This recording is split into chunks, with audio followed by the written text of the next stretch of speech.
Toyota Vios.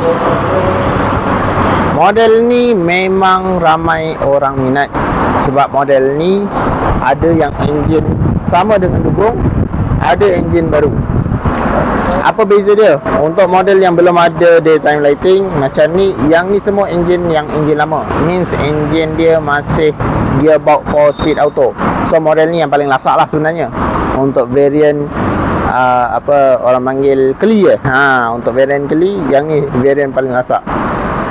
Dia variant paling lasak. Kalau variant 2016 dan ke atas ujung tahun semua dah pakai CVT 2NR.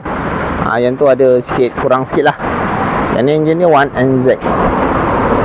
Okay, let's go. Kita tengok bahagian dalaman interior. Tak nak pening kepala, beli yang model macam ni.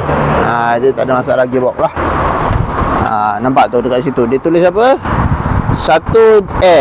L2 3D. So yang ni betul 4 speed auto lah.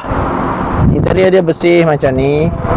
Lagi radio Pioneer Radio Pioneer, radio cantik guys. Auto flip semua dah ada. Yang ni harga 40 something lah. Kalau betul-betul berminat boleh wahab saya. Saya akan bagi tahu harga detail dengan promo Boss Bagi. So kita tengok Boss Bagi berapa. Isofix dah cover model ni Isofix dah cover. So berminat boleh wahab saya 0177104604. Let's go, kita tengok boot space dia. Dia dah ada auto full untuk boot space dia.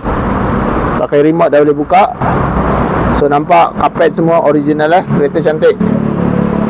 Nombor pun dekat tengah 9297. Pun cantik. Sharp. Du je tak ada.